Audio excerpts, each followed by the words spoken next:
చూద్దాం. లూకా సువార్త 19వ అధ్యాయము 10వ వచనాన్ని చదువుకుందాం. నశించిన దానిని వెదకి రక్షించుటకు మనుష్య కుమారుడు వచ్చునని అతనితో చెప్పాను. చిన్న ప్రార్థన చేసుకుందాం. అందరూ తల వంచితే చిన్న ప్రార్థన చేసుకుందాం. కృపాసత్య సంపూర్ణమైన దేవా, దయగలిగిన యేసయ్య, జీవాధిపతి, నీకు స్తోత్రములనైనా. నశించిన దానిని వెదక రక్షించుటకు తండ్రి, మా కొరకు మీరు వచ్చిన దేవుడు, నీకు స్తోత్రములనైనా. మనుషులు ఎలాంటి నశించిపోయే మార్గములో ఉన్నారోనని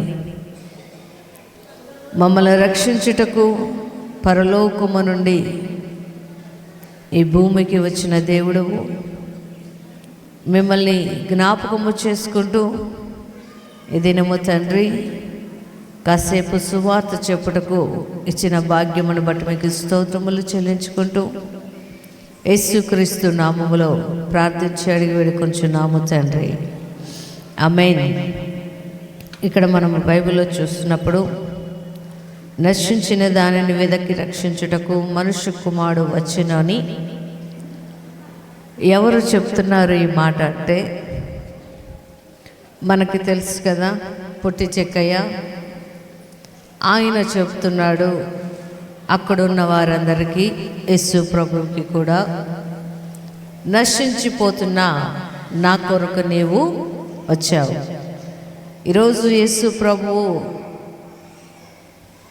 ఆయన జన్మదినమును జ్ఞాపకము చేసుకుంటూ ఈ నెలంతా కూడా ఏం చేస్తాము, చాలా ప్రార్థనలకు వెళ్తాం. ఆయన జన్మదినాన్ని జ్ఞాపకము చేసుకుంటూ డ్రామాలు వేస్తాం, పిల్లలు డాన్స్ ప్రోగ్రాములు వేస్తారు. ఇలా ఆయన పుట్టాడు అనే సంతోషాన్ని మనుషులందరూ రకరకాలుగా పంచుకుంటూ ఉంటారు. అయితే యేసు ప్రభు పుట్టడానికి గల కారణం ఏమిటంట, మొదటిగా నశించే వారిని రక్షించడానికి ఆయన ఈ భూమి మీదకి వచ్చాడు. అయితే నశించిపోయే వారిని రక్షించడానికి ఆమె ఈ భూమి మీదకి వచ్చినప్పుడు చాలామందికి వారు నశించిపోయే మార్గములో ఉన్నారు అనే విషయం కూడా తెలియదు. ఏ మార్గంలో ఉన్నాము అని కూడా వారికి అర్థము కాదు. అలా చాలామంది జీవితాలు ఉన్నప్పుడు వారు ఏ మార్గములో ఉన్నారోనని వారికి ఉపదేశము చేయడానికి, సరైన మార్గములో వారిని నడిపించడానికి ఆయన ఈ భూమి మీదకి మనుష్య కుమారుడుగా దిగి వచ్చాడు. హల్లెలూయా. ఎందుకంటే ప్రతి మనిషికి కూడా ఏ మార్గము ఏమిటి అని ఒక్కొక్కసారి చెబితేనే అర్థమవుతుంది.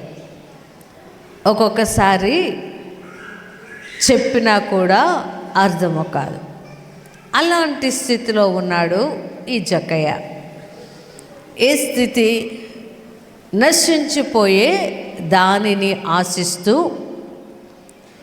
నశించిపోయే లోకమును ఆశిస్తూ, ఆయన నశించిపోవడమే కాదు, ఆయన కుటుంబము కూడా ఆ నాశన మార్గములో నడుస్తూ ఉంది. అయితే ఈ నశించిపోయే మార్గములో ఉన్న ఈ వ్యక్తి యేసు ప్రభువుని చూడడానికి ఆశపడ్డాడంట. హల్లెలూయా. మనము నశించిపోయే మార్గములో నుండి తప్పించబడడానికి మొదటిగా మనకి యేసయ్యను చూడాలనే ఆశ ఉండాలి. అదేంటమ్మా, యేసయ్యను చూసే ఆశ ఏముంది? మేము పుట్టుక నుండి క్రైస్తవులము కదా, పుట్టుకతోనే క్రైస్తవ కుటుంబంలో పుట్టి పెరిగాము కదా, అలాంటి మాకు కొత్తగా యేసుని గురించి తెలుసుకోవలసినది, వినవలసినది ఏముంటుంది అని చాలామంది అనుకుంటాం. అయితే పుట్టుకతోనే క్రైస్తవ కుటుంబంలో పుట్టినంత మాత్రాన యేసును గురించి సంపూర్ణంగా ఎవరికి కూడా తెలియదు. పుట్టుకతోనే క్రైస్తవ కుటుంబంలో తల్లిదండ్రులుగా కలిగిన వారికి పుట్టిన క్రీస్తు మార్గము ఎలా ఉంటుందో వారికి తెలియని వారు చాలామంది ఉన్నారు. ఆ తెలియని వారు మొదటిగా ఏం చేయాలంట? యేసును చూడాలని ఆశపడాలి. ఎవరికైనా ఇష్టం ఉంటేనే ఏ పనైనా చేయించగలుగుతాం. ఇష్టము లేదనుకోండి ఏ పని కూడా చేయించలేం. అలానే యేసు ప్రభు అంటే ఇష్టం ఉన్నవారు ఆయనలోని గుణ లక్షణాలను చూడడానికి ఇష్టపడతారు. ఈ పొట్టి జక్కయ్య మనుషులు యేసు ప్రభుని గురించి మాట్లాడుకుంటూ ఉంటే వింటూ ఉన్నాడు, కానీ చూడలేదు అప్పటిదాకా. అలాంటి ఈ పొట్టి జక్కయ్యకి యేసు ప్రభు వారు ఊరొస్తున్నారని తెలిసింది.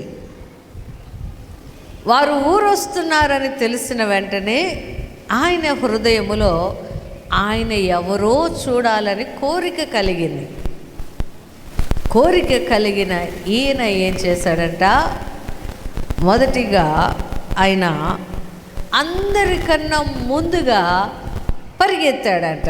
హల్లెలూయా! ఏం చేశాడంట? అందరికంటే ముందుగా పరిగెత్తాడంట.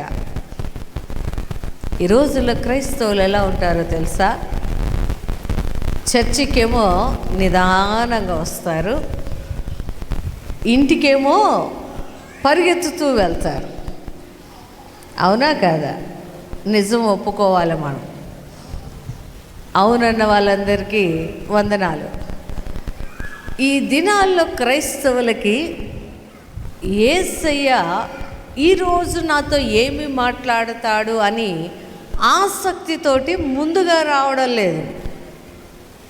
అంతా మన జీవితంలో జరగవలసిన పనులన్నీ ముగించుకొని, మన కుటుంబంలో ఉండవలసిన పనులన్నీ ముగించుకొని ఎప్పటికో వస్తాం మందిరానికి. ఇంకా పాస్టర్ గారు చివరి ప్రార్థన చేస్తారో లేదో, ఎలా వెళ్ళిపోతారు? కాళ్ళకి చక్రాలు కట్టుకున్నట్టు వెళ్ళిపోతారు. కానీ ఇక్కడ ఈయన ఏం చేస్తున్నాడంట? అందరికన్నా ముందుగా వచ్చాడంట. అందరికన్నా ముందుగా వచ్చి ఆయన స్థితి ఆయనకు అర్థమైంది. ఏమిటి ఆయన స్థితి అంటే, అక్కడికి ఈయన కంటే ముందుగా వచ్చి ఉంటారు కదా, లేకపోతే ఈయన తర్వాత వచ్చి ఉంటారు కదా, వారు అందరిలో ఆయన నిలబడితే యేసు ప్రభు కనబడడు అని చెట్టెక్కాడట. హల్లెలూయా! ఆయన ఆసక్తి ఆయనను ఏం చేస్తుంది? యేసు ప్రభు కోసమో ఏ పనినైనా చేయించగలుగుతుంది. అంటే యేసు ప్రభు కోసం ఏదైనా చేయడానికి, ఆయనను చూడడానికి ఆయన పనులన్నీ పక్కన పెట్టుకున్నాడు. ఆయన సంపాదించే సంపాదనంతా పక్కన పెట్టుకున్నాడు. ఆ రోజు ఆయన కలిగిన జీతమంతా కూడా పక్కన పెట్టుకున్నాడు. ఎక్కడికి వచ్చాడంటే పరిగెత్తుకుంటా, యేసయ్య ఎవరు నేను చూడాలి. ఎందుకు చూడాలంట యేసయ్యని అంటే, ఆయనను గురించి, యేసును గురించి రకరకాలుగా వింటూ ఉన్నాడు. యేసు రక్షకుడు, పాపులను ఆయన ప్రేమిస్తాడు, మనుషులను ఆయన చేరదీస్తాడు, రోగగ్రస్తులను స్వస్థపరుస్తాడు, చనిపోయిన వాడిని కూడా లేపుతాడు అని ప్రజలు యేసుని గురించి అద్భుతంగా గొప్పగా చెప్పుకుంటూ ఉంటే, ఆ అద్భుతాన్ని చూడడానికి ముందుగా వచ్చాడు ఈ జక్కయ్య.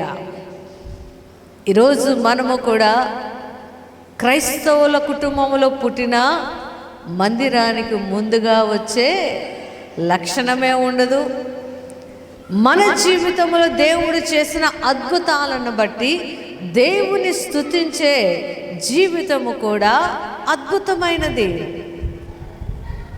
ఈయన జీవితంలో అప్పటిదాకా మేలు జరగలేదు, యేసుని గురించిన అద్భుతమైన ఆయన జీవితంలో జరగలేదు. కానీ కేవలము విన్నదానిని బట్టి మాత్రమే యేసును చూడడానికి వచ్చాడు.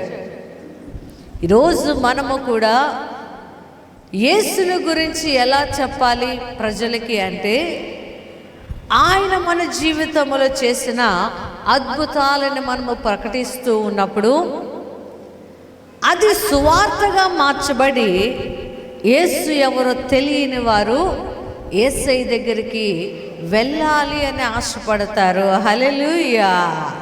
అందుకే యేసు ప్రభువు ఈ జక్కయ్య జీవితంలో చేసిన అద్భుతాన్ని బట్టి ఆయన నా ఇంటికి మొత్తానికి రక్షణ వచ్చింది అని యేసయ్యకి సాక్ష్యం ఇస్తూ ఉన్నాడు.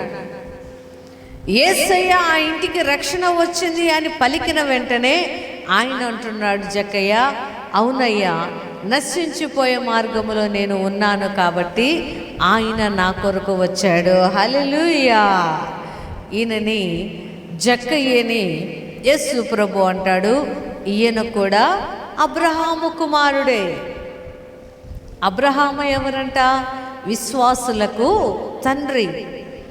అప్పటిదాకా తన కుటుంబానికి, తన ఇంటి వారికి, తన బంధువులకి తెలియని దేవుని స్వరమును విని ఆయన ఆ వంశములో నుండి వేరు చేసినప్పుడు సంతోషంగా వేరుపడి యేసు దేవుడు తనకి ఇస్తాను అన్న కనాను దేశమునకు విశ్వాసంతో ప్రయాణమైపోయిన వ్యక్తి అబ్రహాము. అంతటి విశ్వాసము నీకు ఉంది, నీవు కూడా అబ్రహాము కుమారుడివి అంటున్నాడు. హల్లెలూయా. ఈ మాట చెప్పడానికి చాలా ధైర్యం ఉండాలి, అబ్రహాము కుమారుడు అని చెప్పడానికి. ఎందుకంటే అప్పటికి అబ్రహాము ద్వారా వచ్చిన కుమారుల ద్వారా దేవుడు గోత్రాలను ఏర్పాటు చేశాడు.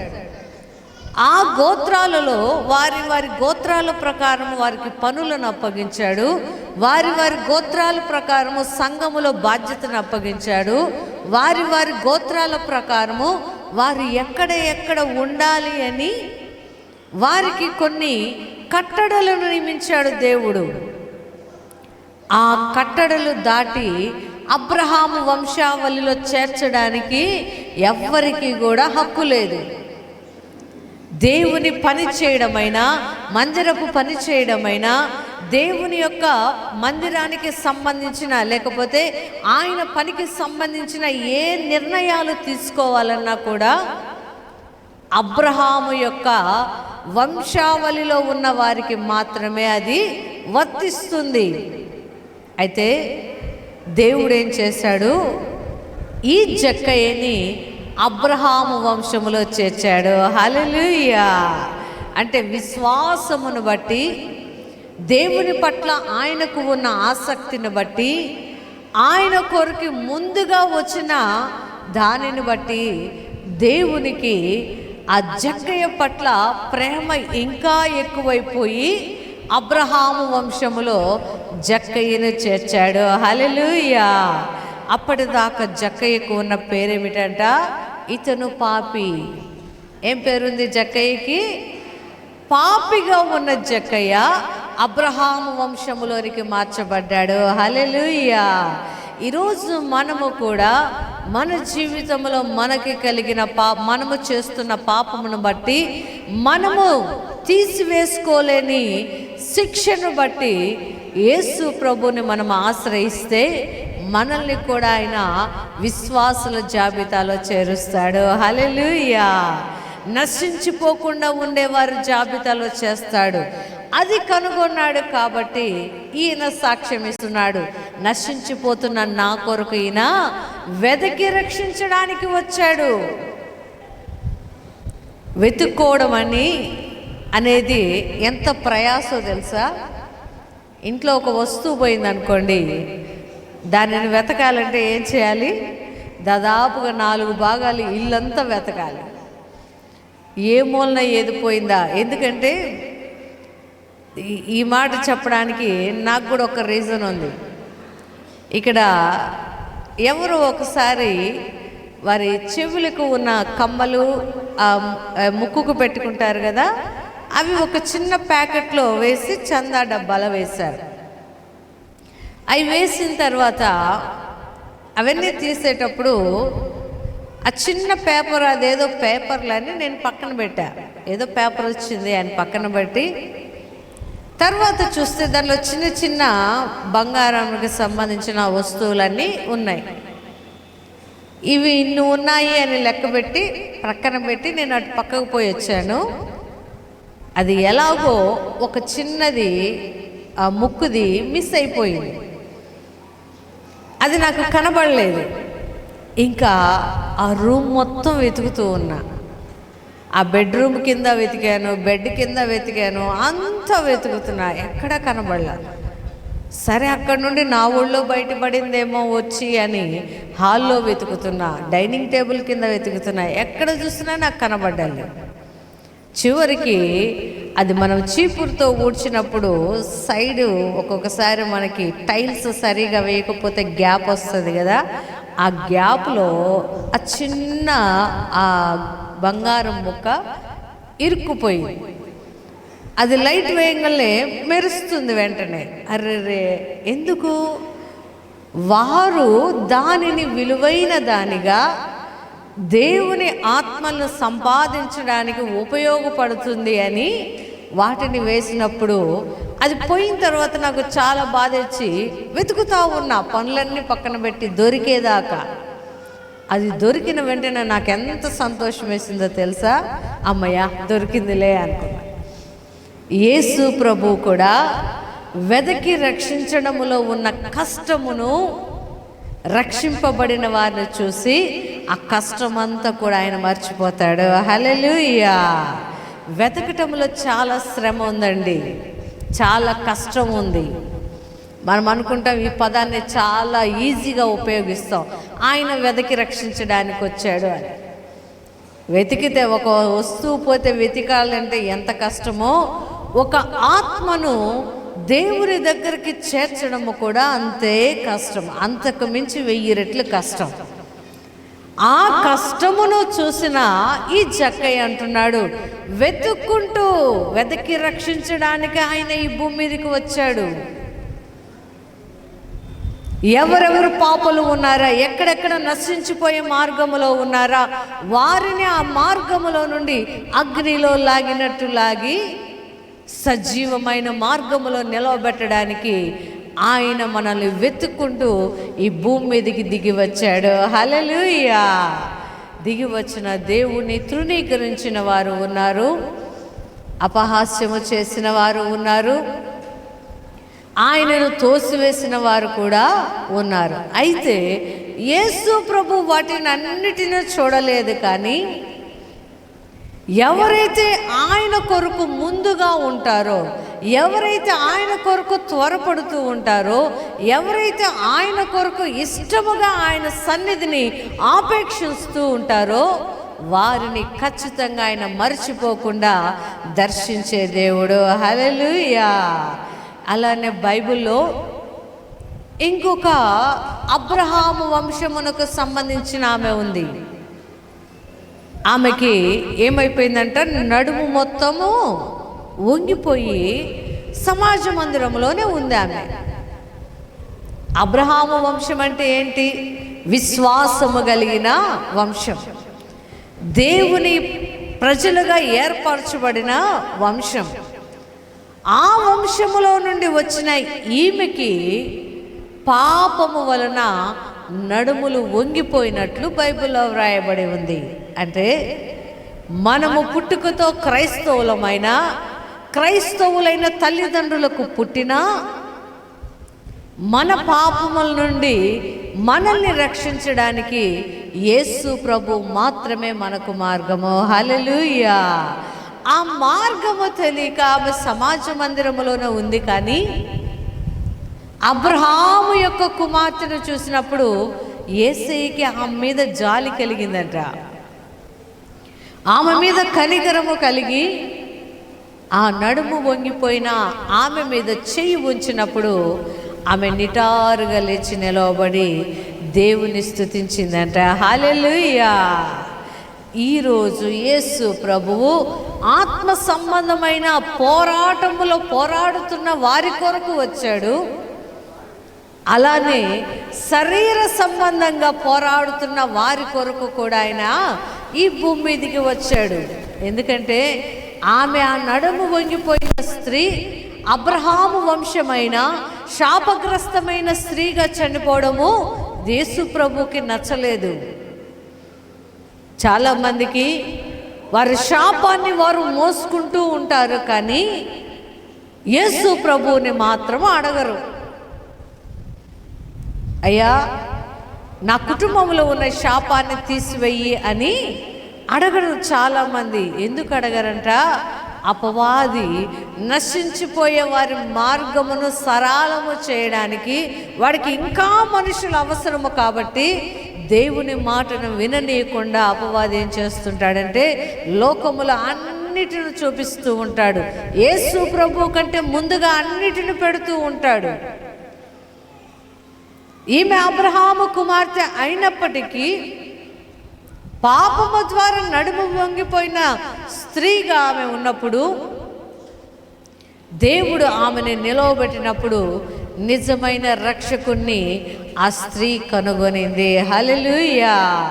ఈరోజు మనము కూడా యేసు ప్రభువు లేని జీవితము, యేసు ప్రభువు లేని కుటుంబాలు అవి నశించిపోయే మార్గములో ఉన్నాయని వారికే అర్థము కాదు. ఈ స్త్రీ కూడా అదే పరిస్థితుల్లో ఉంది.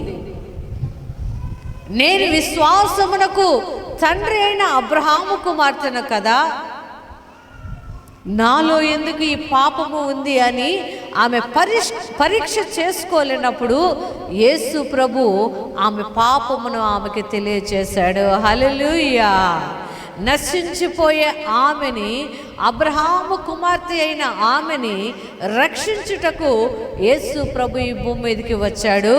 అలానే అబ్రహాము యొక్క వంశము కాని వారిని అబ్రహాము వంశములో చేర్చడానికి ఆయన ఈ భూమి మీదకి వచ్చాడు. హల్లెలూయా. ఇప్పుడు యేసు ప్రభు ఎవరికి వచ్చాడంట? సర్వలోకములో ఉన్న మనుషులందరి కొరకు, సర్వలోకములో ఉన్న సర్వ జాతి కొరకు యేసు ప్రభు ఈ భూమి మీదకి వచ్చాడు. హల్లెలూయా. అబ్రహాము వంశమైనా అబ్రహాము వంశము కాని వారైనా ఎవరినైనా రక్షించడానికి మాత్రమే ఆయన మన కొరకు వచ్చాడు. హల్లెలూయా. ఆ రక్షణను మనము అనుభవించినప్పుడు నిజమైన సంతోషం ఉంటుంది మనకి. ఆ రక్షణను మనము అనుభవించినంత వరకు కూడా జక్కయ్య జీవితంలో సంతోషము లేదు, అబ్రహాము కుమార్తె అయిన ఆమె జీవితంలో కూడా సంతోషము లేదు. ఈరోజు చాలామంది నశించిపోయే మార్గమును చూస్తూ అది బాగుంది అనుకుంటారు. దానిలో రక్షణ లేదు అని వారు గుర్తెరగకుండా ఆ మార్గంలో నడిస్తే మనము పరలోకములోనికి వెళ్ళలేము అని తెలుసుకోకుండా ఈ భూమి మీద చాలా మంది ఇంకా ఉన్నారు. కాబట్టి వారందరికీ తిరిగి గుర్తు చేయడానికే యేసు ప్రభుని గురించిన క్రిస్మస్ పండుగలు మనము చేసుకుంటున్నాము. హల్లెలూయా. అంతేకాని మనకు డబ్బులు ఎక్కువైపోయో, లేకపోతే ఆచారంగానో, లేకపోతే అందరూ చేసుకుంటున్నారు మనము చేసుకుందామని కాదు. కానీ క్రీస్తు పుట్టుక ద్వారా లోకానికి ఏం వచ్చింది, మనుషులకి ఏం వచ్చింది అని వివరంగా వివరించడమే క్రీస్తు యొక్క పుట్టుకకు నిజమైన కారణము. హల్లెలూయా. వివరించలేదనుకోండి జక్కయ్యకు కూడా తెలిసేది కాదు. దేవునిని గురించిన క్రియలను వివరించలేదనుకోండి అబ్రహాము కుమార్తె అయిన ఆమెకు కూడా తెలిసేది కాదు. అందుకే నేను చాలాసార్లు అందరిని ఏం బతిమారుకుంటానో తెలుసా, మీ పిల్లలకి దేవునిని గురించి మీరే బోధించాలి. హల్లెలూయా. చెప్పకపోతే వారికి తెలియదండి. యేసు ప్రభు ఎలా ఉంటాడో, ఆయన ఎందుకు వచ్చాడో, ఆయన ఏమి చేస్తాడో, ఆయన ఎలాంటి వాడో, దేని కొరకు ఆయన అంత శ్రమను అనుభవించేవాడోనని మన ఇంటి వారికి మనము చెప్పకపోతే వారికి అది ఎప్పటికీ అర్థము కాదు. ఏదో క్రైస్తవ కుటుంబంలో పుట్టాం, పండగ వస్తే పండగ చేసుకున్నాం, క్రిస్మస్ వస్తే క్రిస్మస్, జనవరి వస్తే జనవరి, గుడ్ ఫ్రైడే వస్తే గుడ్ ఫ్రైడే, ఈస్టర్ వస్తే ఈస్టర్. అందుకు కాదు యేసు ప్రభు ఇక్కడికి వచ్చింది. నరకములోనికి వెళ్ళే వారు అందరిని బట్టి,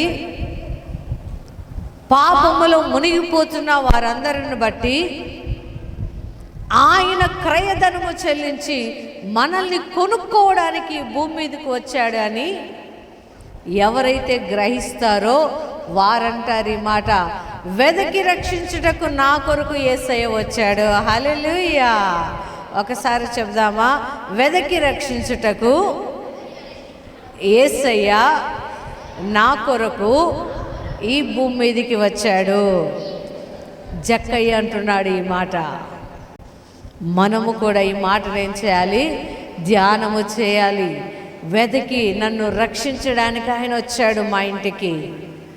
వెదకి వెదకి రక్షించడానికి, నన్ను నా కుటుంబాన్ని కాపాడడానికి, నా ఇంటిలో యేసు ప్రభు పుట్టాడు అని ఏ కుటుంబం అయితే విశ్వసిస్తుందో ఆ కుటుంబంలో ప్రతిరోజు క్రిస్మస్సే ఉంటుంది.